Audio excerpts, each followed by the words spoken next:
என்னோடு பிக் நியூஸை வழங்குவதற்காக லலிதா இணைந்திருக்கிறார். லலிதா வணக்கம். இப்போ இன்னைக்கு நேற்று நைட்டு நடந்த இந்த குரங்கணி சம்பவம், போடியில் ட்ரெக்கிங் போன ஒரு குழுவினர் காட்டுத்தீயால் பாதிக்கப்பட்டிருக்காங்க. 9 பேர் இதுவரைக்கும் உயிரிழந்திருக்கிறதா நமக்கு தகவல்கள் கிடைச்சிருக்கு. அடுத்தடுத்த தகவல்கள் தொடர்ச்சியாக வந்துக்கிட்டே இருக்குது. நிச்சயமா பனிமலர், நீங்க குறிப்பிட்டது மாதிரி 9 பேர் இறந்திருக்காங்க. மற்றவங்களை மீட்கக்கூடிய அந்த நடவடிக்கையானது தொடர்ந்து நடந்துகிட்டே இருக்கு. ஹெலிகாப்டர் கூட இதில் ஈடுபட்டிருக்கு அப்படிங்கிற செய்தியும் நம்ம பார்த்தோம். இதுல முக்கியமான ஒரு விஷயம் நம்ம என்ன அப்படின்னு பார்த்தோம்னா இதுல பெண்கள் தான் அதிக அளவுல இந்த ட்ரெக்கிங்காக போயிருக்காங்க அப்படிங்கிற ஒரு அதிர்ச்சியான சம்பவமும் இருக்கு. ஏன்னா போகும்போது தகுந்த பாதுகாப்போட போயிருக்காங்களா இல்ல தகுந்த பெர்மிஷனோட போயிருக்காங்களா அப்படிங்கிற ஒரு கேள்வியும் இங்க எழுது. கொஞ்ச நேரத்துக்கு முன்னாடி பேசின வருவாய்த்துறை செயலாளர் என்ன சொல்லியிருக்காரு அப்படின்னா, இவங்க பெர்மிஷனோட போயிருக்காங்களா இல்லையா அப்படிங்கிற தகவல்கள் இன்னும் எங்களுக்கு தெரியல. அப்படி தெரிஞ்சதுன்னா உரிய நடவடிக்கை எடுக்கப்படும் அப்படின்னு சொல்லியிருக்காங்க பனிமலர். நிச்சயமா லலிதா, இது பற்றியான விவரங்களை தர்றதுக்காக நமது செய்தியாளர் சுடலைக்குமார் இணைஞ்சிருக்காரு. சுடலைக்குமார், இப்போ அங்கே இப்போ தற்போது இருக்கக்கூடிய நிலை என்ன? 9 பேர் இறந்திருக்கிறாங்க அப்படின்ற தகவல்கள் வந்திருக்கு. மேலும் அங்கே இருக்கிறவங்களை மீட்கிறதுக்கான என்ன மாதிரியான நடவடிக்கைகள் எடுக்கப்பட்டு வருது?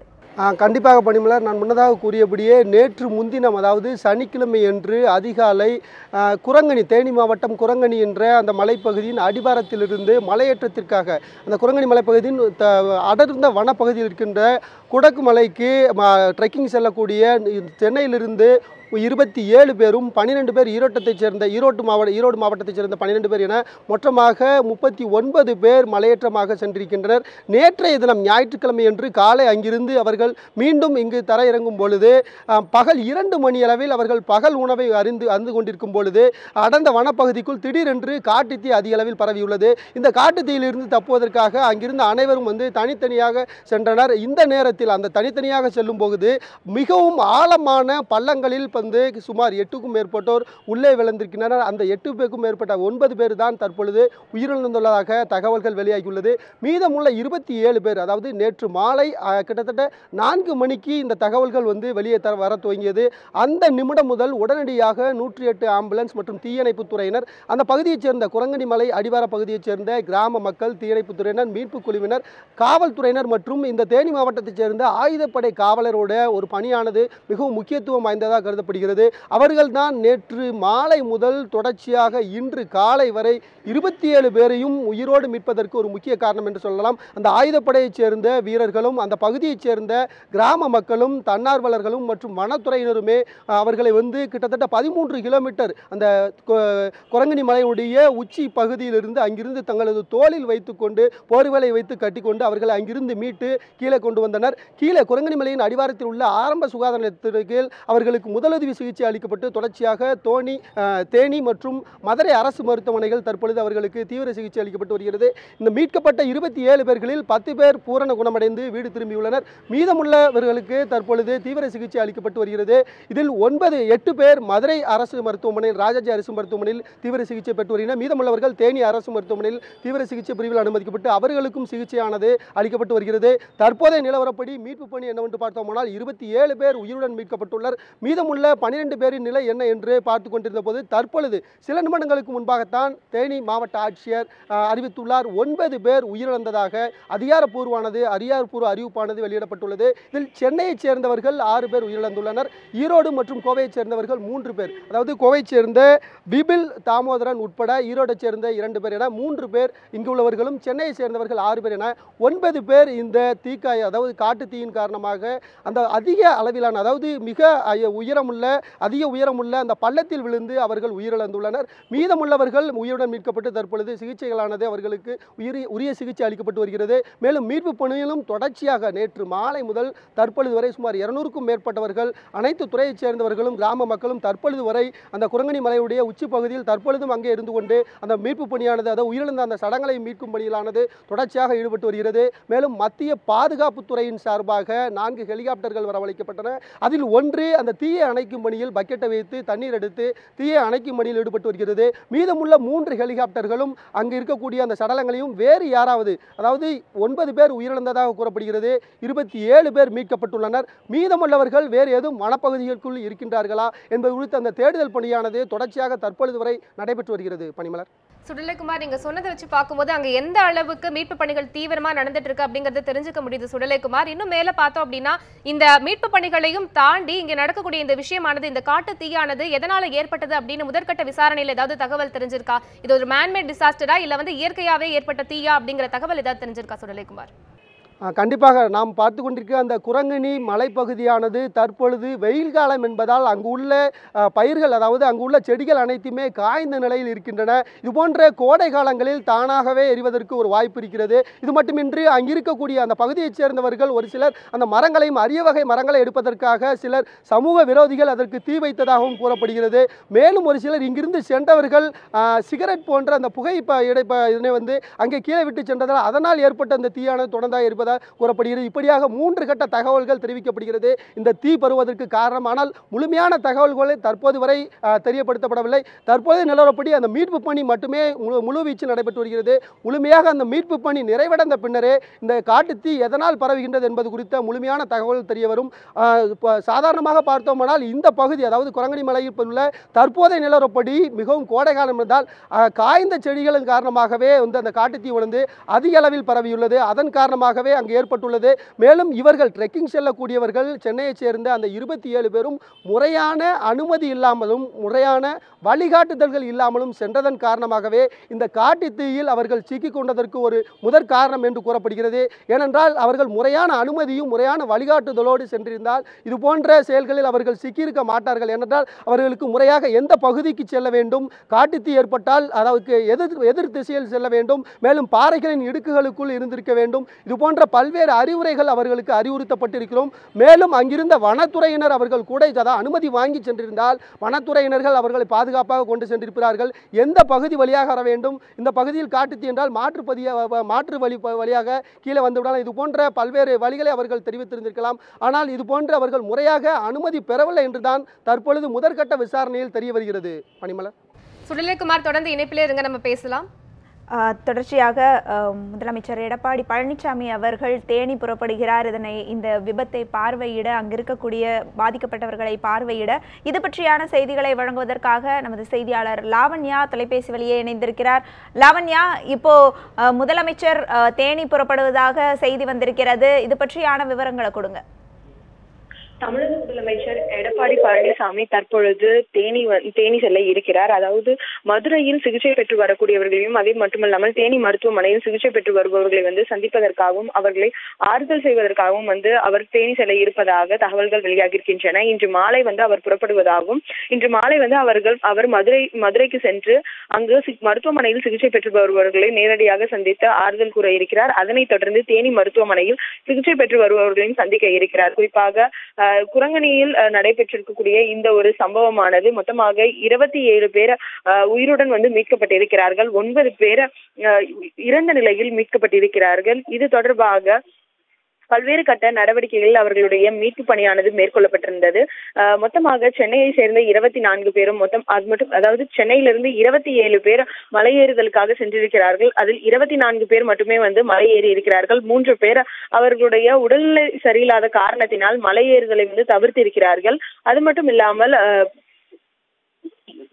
குறிப்பாக 12 பேர் ஈரோடு மற்றும் திருப்பூர் மாவட்டத்தை சார்ந்தவர்கள் 12 பேரும் சென்றிருக்கிறார்கள். இதில் மொத்தமாக 27 பேர் உயிருடன் மீட்கப்பட்டிருப்பதாகவும் அதில் 6 பேர் கவலைக்கிடமாக மதுரை அரசு மருத்துவமனையில் சிகிச்சை பெற்று வருவதாகவும் தகவல்கள் வெளியாகியிருக்கின்றன. இந்த சூழலில் தமிழக முதலமைச்சர் நேற்று இது தொடர்பான செய்திக்குறிப்பை வெளியிட்டிருந்தார். உடனடியாக அவர்களை மீட்பதற்கான நடவடிக்கையும் அதே போன்று அவர்களுக்கான தேவையான நிவாரணம் வழங்குவதற்கான நடவடிக்கை தமிழக அரசு மேற்கொள்ளும் என்றும் தமிழக முதலமைச்சர் நேற்று வெளியிட்டிருக்கக்கூடிய செய்திக்குறிப்பில் தெரிவித்திருந்தார். அருகாமை மாவட்டங்களில் இருக்கக்கூடிய அதிகாரிகளும் நேரடியாக தேனிக்கு சென்று அவர்கள் மீட்பு பணியில் ஈடுபட வேண்டும் என்ற ஒரு கோரிக்கையும் அவர் முன்வைத்திருந்தார். இந்த சூழலில் தான் முதலமைச்சரின் உத்தரவின் பேரில் இன்று காலை 3 IAS அதிகாரிகள், குறிப்பாக சுகாதாரத்துறை செயலாளர் ராதாகிருஷ்ணன் மற்றும் வருவாய் மற்றும் பேரிடர் மீட்புத்துறை செயலாளர் அதுல்யா மிஸ்ரா மற்றும் சுற்றுச்சூழல் மற்றும் வனத்துறை செயலாளர் நஸ்முதீன் ஆகிய 3 பேரும் முதலமைச்சரின் உத்தரவின் பேரில் அவர்கள் நேரடியாக மதுரைக்கும் அதே போன்று தேனிக்கும் சென்று அவர்களும் மீட்பு பணியில் ஈடுபட்டிருக்கிறார்கள். இந்த சூழலில் வருவாய் நிர்வாக ஆணையர் சத்யகோபால் சென்னையில் இருந்தவாறு மீட்பு பணிகள் குறித்தும் அதே போன்று மத்திய அரசிடம் இது தொடர்பான பல்வேறு விஷயங்களை பகிர்ந்து வருகிறார். இந்த சூழலில் தான் தற்பொழுது முதலமைச்சர் தேனி செல்வதற்கான ஒரு திட்டமிடலை மேற்கொண்டிருக்கிறார். ஏனென்றால் முதலமைச்சர் தற்பொழுது சேலத்தில் இருக்கிறார். அவர் சேலத்திலிருந்து நேரடியாக சென்னை வருவதாக இருந்தது. தற்பொழுது அவருடைய பயண திட்டத்தில் மாற்றம் செய்யப்பட்டிருக்கிறது. பனிமலர். லாவண்யா, முதலமைச்சரோட வேறு அமைச்சர்கள் யாராவது பயணம் செய்ய இருக்காங்களா? மேலும் இறந்தவர்களுக்கு நிவாரணம் ஏதாவது வழங்குறதுக்கான வாய்ப்புகள் ஏதாவது இருக்கா? அது பற்றிய தகவல் ஏதாவது இருக்கா லாவண்யா? வெளியிடவில்லை. இருந்த போதிலும் துணை முதலமைச்சர் ஓ பன்னீர்செல்வம் தன்னுடைய ட்விட்டர் பக்கத்தில் உயிரிழந்தவர்களுக்கு உரிய நிவாரணத்தை அரசு அறிவிக்கும் என்று குறிப்பிட்டிருக்கிறார். முதலமைச்சரின் உத்தரவின் பேரில் தான் நேற்றைய அமைச்சர்கள் நேரடியாக அங்கு சென்று மீட்பு பணியில் ஈடுபட்டிருக்கிறார்கள். குறிப்பாக துணை முதலமைச்சர் ஓ பன்னீர்செல்வம், வனத்துறை அமைச்சர் திண்டுக்கல் சீனிவாசன், அதனைத் தொடர்ந்து நேற்று இரவு சுகாதாரத்துறை அமைச்சர் விஜயபாஸ்கர் ஆகியோர் நேரடியாக களத்திற்கு சென்று அவர்கள் மீட்பு பணியில் ஈடுபட்டிருக்கிறார்கள். சுகாதாரத்துறை அமைச்சரை தொடர்ந்து இன்று முதலமைச்சர் எடப்பாடி பழனிசாமியும் அதே போன்று மதுரையில் இருக்கக்கூடிய அமைச்சர்களும் நேரடியாக மதுரை மருத்துவமனையில் சிகிச்சை எந்த அளவுக்கு வழங்கப்பட்டிருக்கிறது என்பது தொடர்பாக அவர்களும் கள ஆய்வினை மேற்கொண்டு வருகிறார்கள். இந்த சூழலில் தற்பொழுது இறந்தவர்களுடைய பட்டியல் வெளியாகி இருக்கிறது. இதில் மொத்தமாக 9 பேர் உயிரிழந்திருக்கிறார்கள். இதில் 3 ஆணும் 6 பெண்களும் உயிரிழந்திருக்கிறார்கள். ஈரோட்டை சேர்ந்த விஜயா, விவேக் மற்றும் தமிழ்செல்வி ஆகியோர் உயிரிழந்திருக்கிறார்கள். அதே போன்று சென்னையை சேர்ந்த அகிலா, பிரேமலதா, புனிதா, சுபா, அருண், விபின் ஆகிய 6 பேரும் உயிரிழந்திருக்கிறார்கள். இந்த சூழலில் இவர்களுக்கான நிவாரண நிதி என்பது அரசு தற்பொழுது வரை அறிவிக்கவில்லை. விரைவில் இதற்கான அறிவிப்பு வெளியாகும் என்றுதான் கூறப்படுகிறது. இந்த அறிவிப்பு இன்னும் சில மணி நேரத்தில் வெளியாவதற்கான வாய்ப்புகள் இருக்கிறது. ஏனென்றால் இந்த விபத்தில் காணாமல் இருக்கக்கூடிய அனைவரும் தற்பொழுது மீட்கப்பட்டிருக்கிறார்கள். எனவே விரைவாக இதற்கான அறிவிப்பினை தமிழக அரசு வெளியிடும் என்று எதிர்பார்க்கப்படுகிறது. லலிதா. லாவண்யா, தொடர்ந்து இணைப்பிலே இருங்க, நம்ம பேசலாம். தொடர்ந்து நமது செய்தியாளர் சுடலைக்குமாரிடம் பேசலாம். சுடலைக்குமார், ஏற்கனவே குரங்கணி மலைப்பகுதியில் 1 வார காலமாக காட்டுத்தீ எரிஞ்சிட்டு இருந்ததாகவும் அது பற்றி அந்த பகுதியில் இருக்கக்கூடிய மக்களே விழிப்புணர்ச்சியை ஏற்படுத்திக்கிட்டு இருந்ததாகவும் ஒரு தகவல் இருக்கு. அதிகாரிகள் அதை கண்டுகொள்ளாமல் இருந்தாங்கன்னு ஒரு குற்றச்சாட்டும் இருக்கு. இது பற்றி அந்த பகுதி மக்கள் என்ன சொல்றாங்க, அதிகாரிகள் என்ன சொல்றாங்க?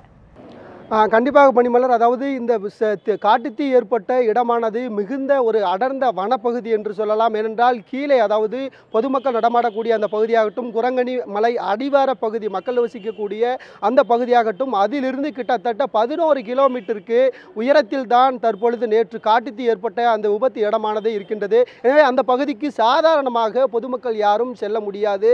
அந்த பகுதியில் ஒன்று தானாகவே இது போன்ற காய்ந்த செடிகளால் கோடை வெயிலின் காரணமாக தீ விபத்து ஏற்பட்டிருக்கலாம். அல்லது இது போன்று ட்ரெக்கிங் செல்லக்கூடியவர்கள் ஏதோ தீயை பற்ற வைத்ததன் காரணமாக இது போன்ற தீ விபத்து ஏற்பட்டிருக்கலாம். மேலும் அங்கு அந்த பகுதியில் கூறப்படுவது, அங்கு உள்ள அரிய வகை மரங்களை எடுப்பதற்காக சமூக விரோதிகள் இது போன்ற செயலில் தொடர்ச்சியாக ஈடுபடுவதாகவும் ஒரு குற்றச்சாட்டு ஒன்று எழுந்துள்ளது. அதன் காரணமாகவே அங்கு உடனடியாக நடவடிக்கை எடுக்க வேண்டும் என்று அந்த பகுதி மக்கள் தொடர்ச்சியாக அதிகாரிகளுக்கு தெரியப்படுத்தி வந்ததாகவும் கூறப்படுகிறது. ஆனால் அந்த பகுதியானது மிகுந்த அடர்ந்த வனப்பகுதி. எனவே அங்கு எளிதில் பொதுமக்கள் செல்ல முடியாது என்பதன் காரணமாக வனத்துறையினரே அங்கு செல்வதற்கு ஒரு மிகுந்த கஷ்டப்பட்டு தான் செல்ல வேண்டும்.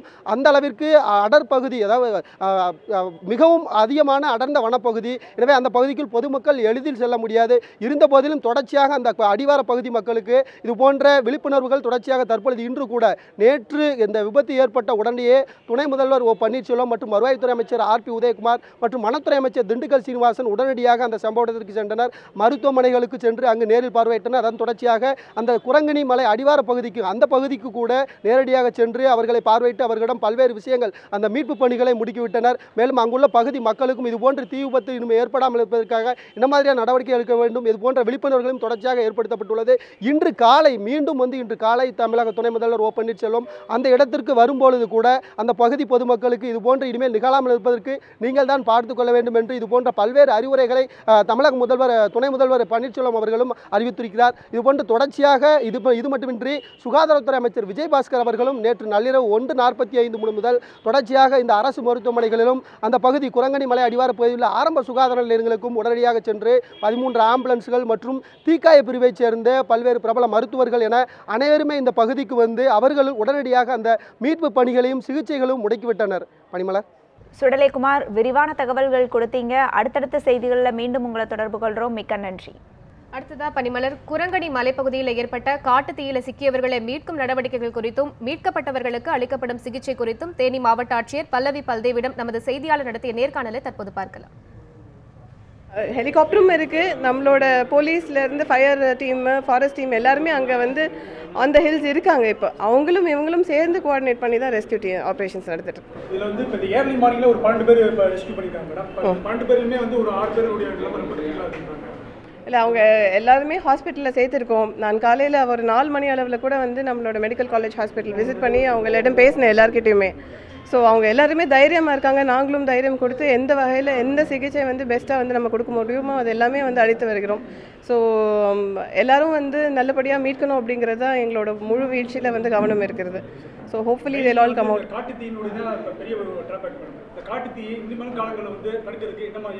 எல்லா ஏற்பாடும் அதுதான் நான் இப்போ சொன்னேன். நான் மறுபடியும் மீட் பண்ணுறேன் உங்களை. தொடர்ச்சியாக நம்ம பல்வேறு விதமான கருத்துகள் பார்த்துட்டு வர்றோம். ஒரு வகையில் இந்த மாதிரியான ஆக்டிவிட்டீஸ் அதிகரிச்சுக்கிட்டு இருக்கு அப்படின்னு ஒரு பெண்களாகட்டும், பெண்கள் தொடர்ச்சியாக இந்த மாதிரியான சமூக சார்ந்த எந்த விஷயத்துலையும் ஈடுபடுறதில்லை அப்படிங்கிறத பிரேக் பண்ணி ட்ரெக்கிங் போகிறதோ ஒரு சுற்றுலாக்கள் செல்கிறதோ அதிகரிச்சுக்கிட்டு இருந்துச்சு அப்படின்னு சொல்லிட்டு இருந்த நேரத்தில் இந்த மாதிரியான சம்பவங்கள் அதில் ஒரு பெரிய பின்னடைவு தான். ஆனால் இந்த மாதிரி நிகழ்ச்சிகளை ஆர்கனைஸ் பண்ணுறவங்க இதில் இருக்கக்கூடிய பாதுகாப்பு முறை மிக கட்டாயமா அனுமதி இது மாதிரியான விஷயங்களை கட்டாயமா பின்பற்ற வேண்டியது எவ்வளவு அவசியம் அப்படிங்கிறதுக்கான மிகப்பெரிய ஒரு அலர்ட் இது அப்படின்னு கூட நம்ம இதை சொல்லலாம். தொடர்ந்து நம்முடைய செய்தியாளர் பிரபாகரன் இணைந்திருக்கிறார், அவர்கிட்ட கேட்கலாம். பிரபாகரன், தற்போதைய கால நிலவரம் என்ன? அங்க இருக்கக்கூடிய மருத்துவமனையில் அனுமதிக்கக்கூடிய மக்களுடைய நிலைமை எப்படி இருக்கு? அதை பற்றி தகவல்கள் சொல்லுங்க. வணக்கம் லலிதா. தேனி மாவட்டமானது மேற்கு தொடர்ச்சி மலையில் அடிவாரத்தில் அமைந்திருக்கக்கூடிய ஒரு அழகிய மாவட்டமாகும். இந்த மாவட்டமானது தமிழக கேரளையை ஒட்டியிருக்கக்கூடிய மாவட்டமாகும். இந்த பகுதியில் மேற்கு தொடர்ச்சி மலை சூழ்ந்துள்ளதன் காரணமாக இந்த பகுதியில் இருக்கக்கூடிய அண்டை மாநிலமான பகுதியில் மூணாறும் தேக்கடியும் தேனி பகுதியில் சுருளி அருவி உள்ளிட்ட பல்வேறு சுற்றுலா தலங்கள் இந்த தேனி மாவட்டத்தை சுற்றி இருக்கின்றன. எனவே கோடை காலங்களில் இந்த பகுதியினுடைய அழகை ரசிப்பதற்காக தமிழகத்தின் பல்வேறு மாவட்டங்களிலிருந்தும் இந்தியாவின் பல்வேறு மாநிலங்களிலிருந்தும் உலகின் பல்வேறு நாடுகளிலிருந்தும் தேனி மாவட்டத்தை நோக்கி படையெடுத்த வண்ணம் பல்வேறு சுற்றுலா பயணிகள் வருகை தந்து இருக்கின்றனர். இந்த சூழ்நிலையில் தற்போது தேனி மாவட்டம் போடி அருகே இருக்கக்கூடிய குரங்கணி டாப் ஸ்டேஷன் பகுதியில் தற்போது கடந்த சில வருடங்களாகவே வனத்துறையினர் இந்த ட்ரெக்கிங் அமைக்கக்கூடிய ஒரு சுற்றுலா தலத்தை அமைத்து அதில் இங்கு வரக்கூடிய அனைத்து சுற்றுலா பயணிகளையும் அந்த ட்ரெக்கிங் பயணத்துக்கு அழைத்து சென்று அந்த டாப் ஸ்டேஷனுக்கு அருகே இருக்கக்கூடிய கொழுக்குமலை இருக்கக்கூடிய அந்த அழகிய பகுதிகளையும் அதிகாலை சூரியன் எழும்பக்கூடிய அந்த அழகிய பகுதிகளையும் காண்பதற்காக பல்வேறு மக்கள் இங்கு வந்து செல்வது வழக்கம். அதன்படி இந்த தற்போது கோடை கால சீசன் துவங்கியுள்ளதன் காரணமாக இந்த பகுதியினுடைய அழகை ரசிப்பதற்காக சென்னை, ஈரோடு, திருப்பூர் ஆகிய 3 மாவட்டங்களிலிருந்து தற்போது பெண்கள் தினம் கொண்டாடப்படுவதை அடுத்து அந்த பெண்கள் தினத்தை சிறப்பாக கொண்டாட வேண்டும் என்ற காரணத்திற்காக பெண்கள் அதிகமாக இந்த ட்ரெக்கிங் பயணத்திற்காக வந்திருந்தனர். சுமார் 39 பேர் கொண்ட 3 குழுக்களாக வந்த இந்த அமைப்பினர் கடந்த சனிக்கிழமை அன்று அதிகாலை கொழுக்குமலை இருக்கக்கூடிய அந்த டாப் ஸ்டேஷன் பகுதிக்கு இங்கிருந்து ட்ரெக்கிங் பயணமாக சென்றுள்ளனர். அவர்கள் கடந்த நேற்றும் இன்றும் அந்த பகுதிகளை அது அழகாக ரசித்த பின்பாக தங்கள் ஊர்களுக்கு செல்வதற்காக நேற்று மதியம் காலை உணவு அருந்திய பின்பு மதிய உணவு அருந்திய பின்பாக அந்த டாப் ஸ்டேஷன் வழியாக இறங்குவதற்காக முற்பட்ட பொழுது அதில் இருந்த 3 பேர் அந்த வயதானவர்கள் மற்றும் சிறு குழந்தைகள் என்பதால் அவர்கள் 3 பேர் மட்டுமே அந்த கொழுக்குமலையினுடைய பகுதியில் சூரியநிலை வழியாக அந்த ஜீப் வழியாக சென்று விட்டனர். மீதம் இருந்த 27 பேர் தான் இந்த ட்ரெக்கிங் பயணத்தில் கீழே இறங்கியுள்ளனர். அப்படி வரும்பொழுது தான் திடீரென்று ஏற்பட்ட இந்த காட்டுத்தீயில் அவர்கள் சிக்கிக்கொண்டனர். காட்டுத்தீயானது முதலில் கீழ்ப்பகுதியிலிருந்து வந்திருக்கிறது. சரி, கீழ்ப்பகுதியிலிருந்து வருகிறதே நாம் வேறு பதிவு செய்யலாம் என்ற நம்பிக்கையில் அந்த பகுதியில் சென்று இருந்தக்கூடிய சமயத்தில் தற்போது காட்டுத்தீ மலைவன பரவியதால் அந்த 27 சுற்றுலா பயணிகளுமே அந்த தீயில் சிக்கி தற்போது 3 மணிக்கு மேல் ஒரு 8 பேர் மட்டுமே சிறு சிறு காயங்களுடன் மீட்கப்பட்டனர். பிரபாகரன் இணைப்பிலே இருங்க, நம்ம தொடர்ந்து பேசலாம். தொடர்ந்து கள நிலவரங்களை உங்கள்கிட்ட கேட்டு தெரிஞ்சுக்கிறோம். முன்னாள் வன பாதுகாப்பு அலுவலர் ஸ்ரீதரன் நம்மோட தொடர்பில் இருக்கார், அவர்கிட்ட பேசலாம். ஐயா வணக்கம். இப்போ நேற்று நடந்த இந்த குரங்கணி சம்பவம், இது உங்களுக்கு என்ன காட்டுது? இந்த மாதிரியான ட்ரெக்கிங் போறவங்க என்ன மாதிரியான நடைமுறைகளை பின்பற்றணும் அப்படிங்கிறது, அனுமதி வழங்குற அல்லது அனுமதி வாங்கக்கூடிய முறைகள் எப்படி இருக்கு? இந்த மாதிரி போறவங்க முறையான அனுமதி பெறாங்களா? வணக்கம்மா. இந்த சம்பவம் மிக ஒரு வருத்தத்தை தரக்கூடிய ஒரு சம்பவம். எனது ஆழ்ந்த அனுதாபங்கள். இந்த ட்ரெக்கிங் என்று சொல்லப்படுகின்ற ஒரு விதமான ஒரு அட்வென்ச்சரஸ் ட்ரிப், ஒரு மிக கடினமான ஒரு பாதையின் வழியாக செல்வதும், அந்த பாதையில் என்ன நாம் எதிர்பார்க்கிறோமோ அப்படிப்பட்ட சில காரியங்கள் அல்லாமல் காரியங்களை பார்ப்பதற்கும் ஜனங்கள் சாதாரணமாக போவதுண்டு. இந்த இடம் இன்று நாம் பேசுகின்ற இந்த குரங்கணி என்ற இடத்தில், அதாவது தேனி மாவட்டத்தில் குரங்கணியிலிருந்து கொழுக்குமலை என்று சொல்லப்படுகின்ற இடத்தில் போகிற இடத்தில் தான் இந்த சம்பவம் நடந்துள்ளது. மிகவும் செங்குத்தான பாதை. இந்த மாதிரியுள்ள பாதைகளில் இந்த மாதிரியுள்ள பயணம் செய்யும்போது மிக கவனமாக இருக்க வேண்டியது ஒன்று. 2, அந்த மாதிரி உள்ள பாதையில் செல்லும் போது அந்த அளவுக்கு பயிற்சி பெற்றவர்கள் தான் போக முடியும். ஒரு சாதாரணமாக இப்ப சென்னையிலிருந்து போயிருக்கிறார்கள் ஒரு 26 பேர்.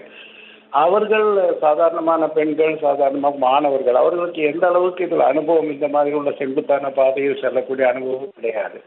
இன்னும் ஒன்று, இந்த வனங்களில் எல்லாம் நாம் போகும்போது அந்த இடங்களில் நெருப்பு வரக்கூடிய நேரங்களில் போகவே கூடாது. ஏனென்றால் இந்த பிப்ரவரி, மார்ச், ஏப்ரல், மே வரைக்கும் நல்ல இலையெல்லாம் காய்ச்சி நெருப்பு வரக்கூடிய நேரம்.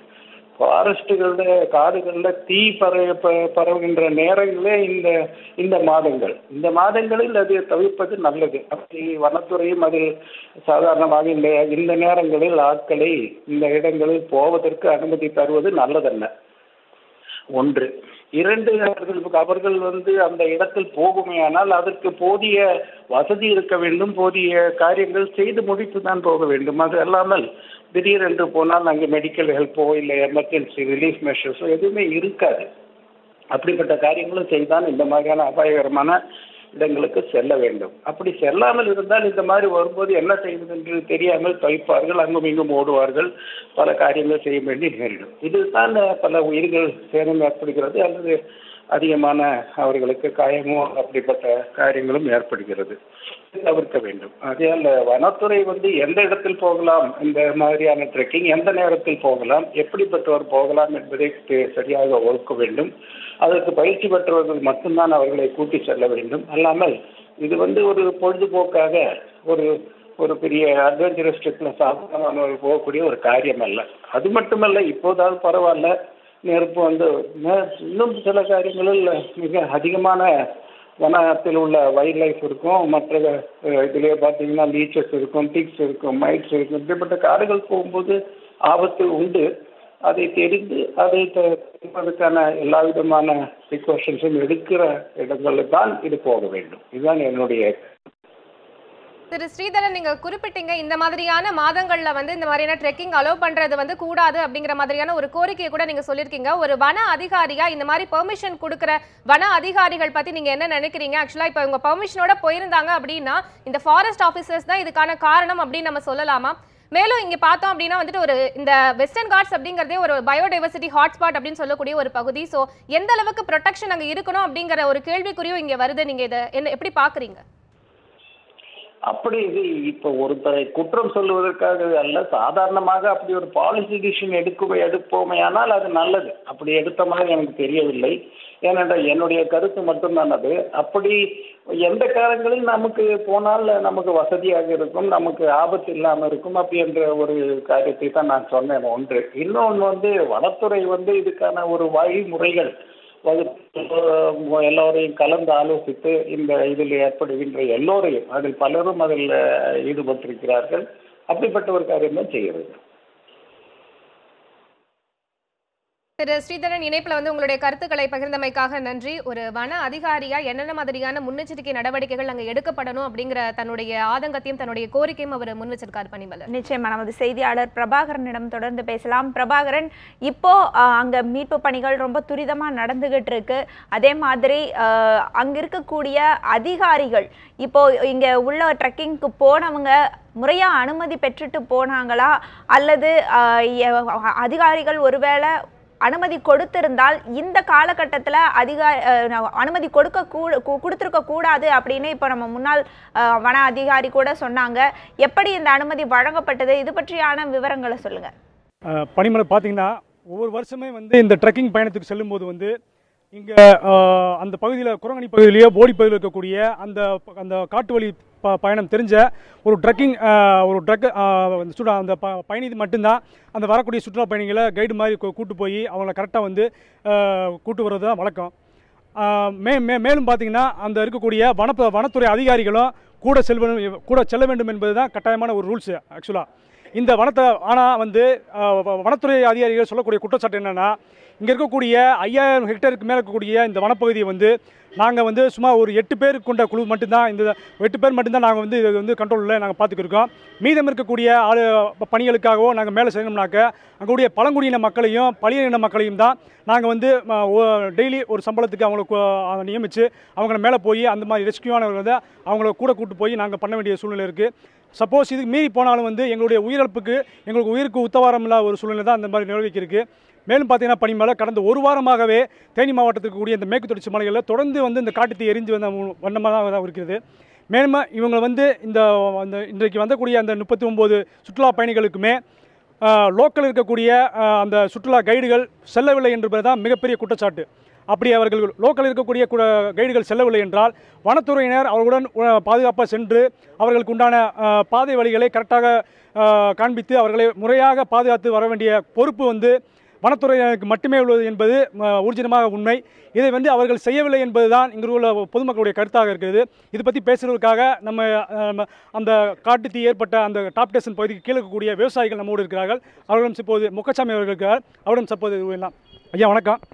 இப்போ வந்து இந்த 9 பேர் இப்போ உயிரிழந்திருக்காங்க. நீங்கள் அந்த பகுதியில் விவசாயம் பண்ணுறீங்க. அந்த பகுதியில் இருக்கக்கூடிய விவசாயிகளுக்கும் வனத்துறைகள் எப்படி அணுகுமுறை பண்ணுறாங்க, சுற்றுலா பயணிகளுக்கு எப்படி அந்த அணுகுமுறை பண்ணிக்கிருக்காங்க? அவங்க வந்து சுற்றுலா பயணம் வந்தாங்கன்னா வனத்துறை வந்து கூப்பிட்டு போவாங்க, மேலே போய் பார்த்து வருவாங்க. இப்போ அவங்க அப்படி போகிறவங்களுக்கு வந்து உங்கள் விவசாய தோட்டத்தின் வழியாக போகும்போது நீங்கள் எந்த மாதிரியான உதவி பண்ணுவீங்க? வனத்துறையினர் வந்து உங்களுக்கு போகும்போது அவங்களுக்கு செல்லும் போதும் அவங்களுக்கு நீங்கள் இந்த மாதிரிலாம் உதவி செய்யணும் அப்படி மாதிரி எது உங்களுக்கு அறிவுரை சொல்லுவாங்களா? அவங்களுக்கு எது ஹெல்ப் பண்ண சொல்லி ஏதாவது உங்களுக்கு சொல்லுவாங்களா? அந்த மாதிரி மாட்டாங்க. அதாவது வந்து நம்ம தோட்டம் ஒரு 4 கிலோமீட்டர் தள்ளி இருக்குது. பாதை இப்படி போகணும், பக்கத்தில் ஒரு 4 மீட்டர் தள்ளி இருக்குது. போவாங்க, நாங்கள் அந்த பாதையிலேருந்து இப்படி புரிஞ்சுக்கிறோம். போய் இந்த ட்ரெக்கிங் பயணம் போகிறதுக்கு அங்கே முறையான பாதைகள் வழி கரெக்டாக இருக்காங்க அந்த பகுதியில்? பாதை நல்லா இருக்கு, பாதையெல்லாம் நல்லா இருக்குது, கரெக்டாக போவாங்க. போஸ்ட்மேனும் கொண்டு போகிறவங்க அந்த பாதை வழியாக போவார், அவரும் போவார், போயிட்டு வரணும்னு சொல்லிட்டு போவாங்க. சுற்றுலா பயணம் நிறையா போகுது, பார்ப்போம். நீங்கள் சொன்னீங்க இப்போ இந்த பயணத்தில் வந்து 9 பேர் உயர்ந்திருக்காங்க. ஒரு விவசாயியாக நீங்கள் உங்களுடைய கருத்து என்னன்னு சொல்லுங்கள். அதாவது பாதை வசதி சரியாக இருக்கா என்பதை நம்ம வந்து போகக்கூடியவங்க முன்கூட்டியே தெரிஞ்சிருந்துட்டு போகணும். அங்கே இருக்கக்கூடிய விலங்குகளுடைய பாதிப்பு எவ்வளோ இருக்கும், அது ஏற்கனவே தண்ணீர் இல்லாதனால மனிதர்கள் இருக்கக்கூடிய பக்கத்தில் தண்ணீரை தேடி வரதுக்கு வாய்ப்பு இருக்குது.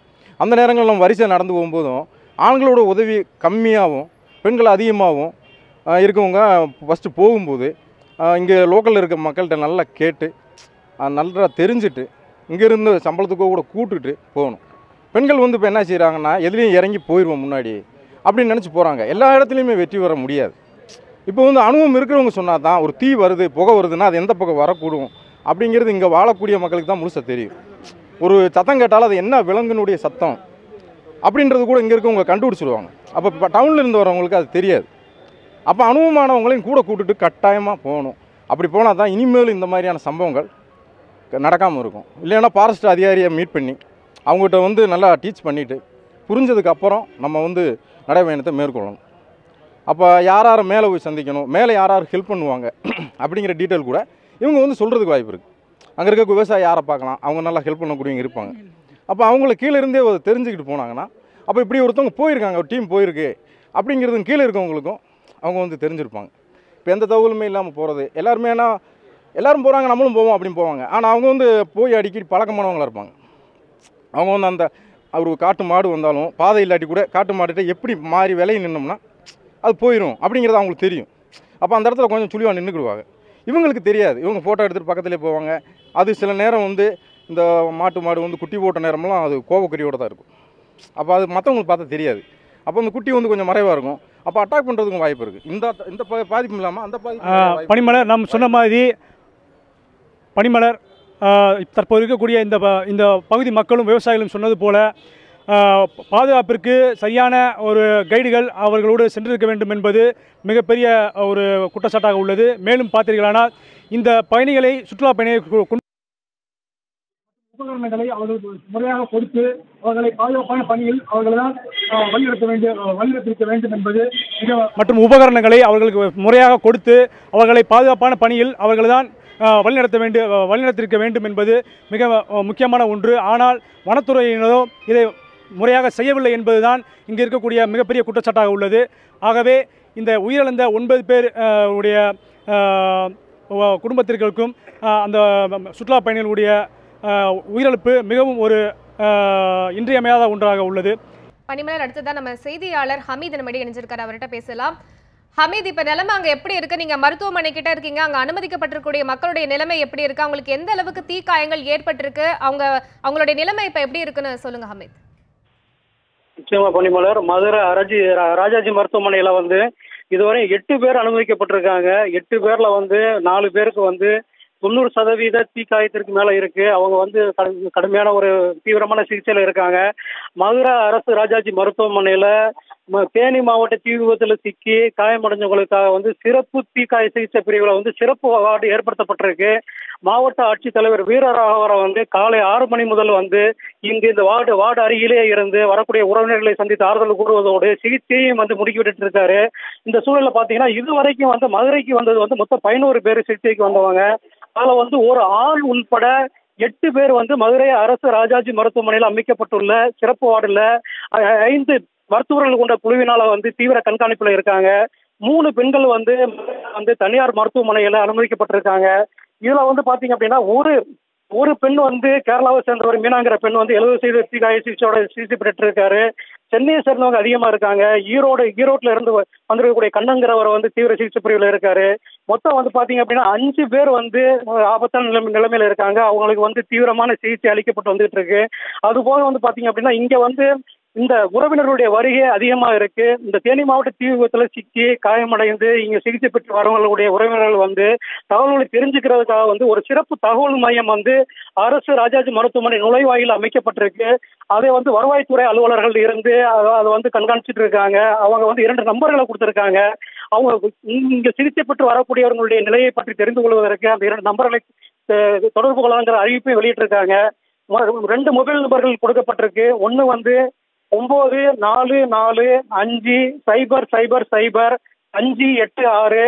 இன்னொரு நபர் வந்து 9994793321 அப்படின்னு 2 மொபைல் நம்பர்கள் வந்து உறவினர்கள் வந்து தொடர்பு கொண்டு கேட்பதற்காக வந்து தகவல் மையத்தின் சார்பாக அளிக்கப்பட்டிருக்கு.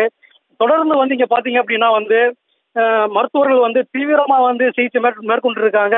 திருச்சி மருத்துவமனையில இருந்து இங்க இருக்கக்கூடிய மருத்துவ குழு வந்து ஏற்கனவே வந்து தேனி மாவட்டத்தில் சென்று விட்டதுனால வந்து திருச்சியிலிருந்து சிறப்பு பிளாஸ்டிக் சர்ஜரி மருத்துவர்கள் வந்து இங்க வந்து சிகிச்சையில் ஈடுபட்டு இருக்காங்க. மாவட்ட ஆட்சித்தலைவர் மருத்துவமனையிலே இருந்து தொடர்ந்து வந்து அதை கண்காணிச்சுட்டு இருக்காரு. வரக்கூடிய உறவினர்களுடைய எண்ணிக்கை அதிகரிச்சிட்டு இருக்கு. இங்க மதியம் அரசு ராஜாஜி மருத்துவமனையில சிகிச்சை பெறவங்களை பாக்குறதுக்காக வந்து முதல்வர் வந்து வரதா ஒரு தகவல் இருக்கு. மத்திய பாதுகாப்பு அமைச்சர் நிர்மலா சீதாராமன் வரதா இருக்காங்க. அவங்க வந்து உறவினர்களை சந்திப்பதற்காக வந்து சிறப்பு ஏற்பாடுகள் செய்யப்பட்டிருக்கு. உறவினர்கள் தங்குவதற்காக வந்து அரசு ராஜாஜி மருத்துவமனையில மாடியில வந்து சிறப்பு அறைகள் ஒதுக்கப்பட்டிருக்கு. இந்த ஒரு சூழ்நிலையில வந்து மதுரை விமான நிலையத்திலையும் பாத்தீங்க அப்படின்னா 10க்கும் மேற்பட்ட ஆம்புலன்ஸ்கள் வந்து தயார் நிலையில் வைக்கப்பட்டிருக்கின்றன. அங்கிருந்து நேரடியாக உடல்நிலை கொண்டு வந்தா மதுரை ராஜாஜி மருத்துவமனை கொண்டு வருவதற்காக வந்து 10 ஆம்புலன்ஸ்கள் தயார் நிலையில் விமான நிலையத்தில் வைக்கப்பட்டிருக்கின்றன. பணிமலர். ஹமீத், அங்கு அனுமதிக்கப்பட்டிருக்கக்கூடிய மக்களுடைய நிலைமை எப்படி இருக்கு அப்படிங்கிற தகவல்களை பதிவு செஞ்சீங்க. தொடர்ந்து அங்கிருந்து தகவல்களை பதிவு செய்யுங்க. தொடர்ச்சியாக மதிமுக பொதுச் செயலாளர் வைகோ செய்தியாளர்களுக்கு இந்த குரங்கணி சம்பவம் குறித்து பேட்டியை அளித்தார். அதை இப்போது பார்க்கலாம். வனப்பகுதிகளில் தீப்பிடிப்பது இன்றைக்கு மிகப்பெரிய ஆபத்தாக அறிவியலிலே சிறந்திருக்கிற அமெரிக்க நாட்டிலேயே கலிபோர்னியா மாநிலத்தில் பல இடங்களில் சிறிதளவு ஒரு தீ கடும் வெயில் அடிக்கிற வேளையிலே சருகுகள் உரசுகிற போது எங்காவது ஒரு தீப்பட்டு விட்டால் மொத்த காடும் பற்றி எரிகிறது. இன்றைக்கு 25க்கும் மேற்பட்ட பிள்ளைகள், பெண் பிள்ளைகள் அங்கே ட்ரெக்கிங்காக போனவர்கள் உள்ளே சிக்கி ஒரு பெண் தீயிலே சிக்கி இறந்து விட்டதாகவும், உயிருக்கு போராடுகிற நிலைமையிலே ஹெலிகாப்டர்கள் மூலம் அவர்களை மீட்பதற்கான நடவடிக்கை எடுக்கப்படுவதாக அறிகிறேன். அந்த இறந்து போன அந்த இளந்தளிருக்காக அவர்கள் பெற்றோரை நினைத்து நான் வருத்தப்படுகிறேன். மற்றவர்கள் எல்லோரும் காப்பாற்றப்பட வேண்டும். இதை போர்க்கால நடவடிக்கையாக எவ்வளவு வேகமாக அதற்கு மத்திய அரசினுடைய விமானப்படையினுடைய துணை அதனுடைய ஹெலிகாப்டர்கள் வேண்டுமென்றாலும் உடனடியாக தமிழக அரசு வரவழைத்து அந்த உயிர்களை காப்பாற்ற வேண்டும். தொடர்ந்து பார்த்தோம்னா தமிழகம் முழுவதுமே அனைவரையுமே ஒரு அதிர்ச்சிக்குள்ளாக்கக்கூடிய ஒரு சம்பவம். சுற்றுலா செல்வது அப்படிங்கிறது ஒரு மகிழ்ச்சிகரமாக செய்ய வேண்டிய ஒரு விஷயம். ஆனால் அது இப்போது ஒரு நிறைய அச்சங்களோடும் கேள்விகளுக்கும் உள்ளாக்கக்கூடிய ஒரு விஷயமாக ஆயிடுச்சு. அதே மாதிரி இந்த ட்ரக்கிங் அப்படிங்கிறதும் சும்மா இன்ப சுற்றுலாவாக இல்லாமல் ஏதோ ஒரு வகையில் நம்ம புத்துணர்ச்சியாக ஏதோ ஒன்று புதுசாக செய்யணும் அப்படின்னு இப்போ சமீப காலமாக இது அதிகரிச்சுக்கிட்டே வருது. இந்த சூழ்நிலையில் இது எல்லாருக்குமே மிகப்பெரிய ஒரு அச்சத்தை ஏற்படுத்துற மாதிரியான நிகழ்வா ஆயிருச்சு. நீங்க குறிப்பிட்டது மாதிரி பனிமலர், இது ஒரு இன்ப சுற்றுலா மட்டும் இல்லாம இது உமன்ஸ் டே செலிப்ரேஷனுக்காக போயிருக்காங்க அப்படிங்கிறது இங்க ஒரு குறிப்பிடத்தக்க ஒரு விஷயம். ஏன்னா பெரும்பாலானோர் இதுல வந்து பெண்கள் தான் இருக்காங்க, இறந்தவர்களையும் வந்து பெண்கள் தான் அதிக அளவுல இருக்காங்க அப்படிங்கிறது ஒரு வருத்தத்திற்கு உள்ளான விஷயம். எந்த அளவுக்கு வந்து பெண்கள் வந்து முன்னேறிக்கிட்டே இருந்தாலும் தக்க பாதுகாப்புகளும் அவங்களுக்கு தேவை அப்படிங்கிறது இது ஒரு முறை நினைவூட்டு இருக்கு சொல்லலாம் பனிமலர். நிச்சயமா இதுல நிறைய கேள்விகள் எழுது. இப்போ அந்த மலைப்பகுதியில் எப்பயுமே வறட்சியாக, அதுவும் இப்போ வெயில் காலத்தில் வறட்சியாக இருக்கக்கூடிய ஒரு பகுதி அப்படின்னு நம்மளுடைய செய்தியாளர்களும் குறிப்பிட்டாங்க. அடிக்கடி காட்டுத்தீ ஏற்படுது, இயற்கையாகவே ஏற்படுறதும் இருக்குது, மனிதர்களால் சில நேரங்களில் புகையிலை பொருட்கள்னால ஏற்படுறதும் இருக்குது அப்படிங்கிறத சொல்கிறாங்க. அங்கேயே அப்போது வாழக்கூடிய அதன் அருகாமையிலேயே வாழக்கூடிய பழங்குடியின மக்களுக்கு என்ன மாதிரியான அடிப்படை பாதுகாப்புகள் இருக்குது அப்படிங்கிறதும் இந்த நேரத்தில் மிகப்பெரிய கேள்வியாக இருக்குது. என்ன 2 வகையாக இதை பிரிக்கலாம். ஒன்று, சுற்றுலாவாக செல்லக்கூடியவங்களுக்கு இந்த காட்டுத்தீயை கையாளுறதுக்கான முறை தெரியாது, ஆனால் பழங்குடிகள் பூர்வ குடிகளாக அங்கேயே வாழ்ந்துகிட்டு இருக்கிறவங்களுக்கு அதுக்கான விஷயங்கள் தெரியும் அப்படின்னு இருந்தாலும், ஆனால் தொடர்ச்சியாக இந்த நிகழ்வு அப்படிங்கிறது 2 தரப்புக்குமே பெரிய அச்சத்தை ஏற்படுத்தும். நிச்சயமா பனிமலர், நீங்கள் குறிப்பிட்ட மாதிரி மக்களையும் தாண்டி அங்கே இருக்கக்கூடிய விலங்குகளுக்கும் அங்கே இருக்கக்கூடிய பழமை வாய்ந்த அந்த மரங்களுக்குமே இப்போ வந்து இது ஒரு மிகப்பெரிய அழிவு அப்படின்னே சொல்லலாம். இதை தடுக்கிறதுக்கான முன்னெச்சரிக்கை நடவடிக்கைகளாகட்டும் இல்லை இதை தடுக்கிறதுக்கான வழிமுறைகளாகட்டும் வனத்துறையினர் எந்த அளவுக்கு வந்து இதை செய்ய போறாங்க அப்படிங்கிறது தான் இப்போ நம்மளுடைய ஒரு கோரிக்கையாகவும் ஒரு கேள்வியாகவுமே இருக்கு அப்படின்னு சொல்லலாம். தொடர்ந்து நம்மளுடைய செய்தியாளர் இணைந்திருக்கிற அவர்கிட்ட பேசலாம். பிரபாகரன், நீங்க சொல்லுங்க, தற்போதைய நிலவரம் குறித்து பதிவு செய்யுங்க. பிரபாகரன். லலிதா, இப்போ சொன்ன மாதிரி இப்போ பார்த்தீங்கன்னா இப்போ அதிகாலை முதல் கொண்டு கிட்டத்தட்ட இப்போ இதுவரைக்கும் ஒரு 12 பேர் மீட்கப்பட்டார்கள். அந்த 12 பேரினுடைய நிலைமை மிகவும் ஒரு கவலைக்கிடமாகவே உள்ளது. அதில் 8 பேர் தற்போது மதுரை ராஜாஜி மருத்துவமனையிலும் மீதமுள்ள பேர் காணவழக்கு மருத்துவமனையிலும் சிகிச்சை பெற்று வருகிறார்கள். அவர்கள் அனைவருக்குமே உடம்பின் மையப்பகுதிகளில் அதிகப்படியான தீக்காயங்கள் இருப்பதனால் அவர்களுடைய அந்த சிகிச்சையை அளிப்பது அவர்களுக்கு மிகவும் ஒரு இக்கட்டான சூழ்நிலையில் அவர்கள் அந்த சிகிச்சையை அனுபவித்து வருகிறார்கள். இதனிடையே இந்த காட்டுத்தீயை வைப்பதற்கு முக்கியமான ஒரு காரணம் என்னவென்று சொன்னால், அங்கே இருக்கக்கூடிய அந்த ஸ்டாப் ஸ்டேஷனிலிருந்து குரங்கணி வரைக்கும் இருக்கக்கூடிய முக்கிய பகுதிகளில் காப்பி, மிளகு, எலுமிச்சை, ஏலம் மற்றும் உலவங்காய் மற்றும் மாங்காய் போன்றவை இப்போது சீசன் துவங்கியுள்ள காரணங்களால் அந்த மாங்காய் சீசனை அந்த மாமரங்களை காப்பதற்காகவும் அந்த எலுமிச்சை போன்ற அந்த அவங்களுடைய விவசாயிகள் தங்களுடைய விளைநிலங்களை காப்பதற்காகவும் இந்த பகுதியில் காட்டு மாடு அதிகமாகவும் வளையாடு, கேளையாடுகள் உள்ளிட்ட பல்வேறு விலங்குகள் இந்த பகுதி அதிகமாக சூழ்ந்திருப்பதால் அவைகள் தங்களது விவசாய பகுதியில் இருக்கக்கூடிய அந்த விவசாய பொருட்களை அழித்துவிடக்கூடாது என்பதற்காகவும் மாடுகளை மேய்க்கக்கூடிய விவசாயிகள் தங்களுக்கு புதிய புல்கள் வேண்டும் என்பதற்காகவும் சில சமூக விரோதிகள் அங்கே இருக்கக்கூடிய அரிய வகை மரங்களை தீயிட்டு கொளுத்தி அந்த கிடைக்கக்கூடிய அந்த கறிக்கட்டைகளை எடுத்து சென்று பல்வேறு ஹோட்டல்கள் மற்றும் பெரிய பெரிய இடங்களுக்கு ஏற்றுமதி செய்து அது மூலமாக தங்களது லாபம் பார்த்து வரக்கூடிய சமூக விரோத கும்பல்களும் இருக்கிறது. இவர்கள் அனைவருக்காகவும் இவர்கள் அவர்களுடைய சுய லாபத்திற்காகவே இது போன்ற காட்டுத்தீயை வைப்பது தற்போது தேனி மாவட்டத்தில் அதிகரித்து வருகிறது. லலிதா.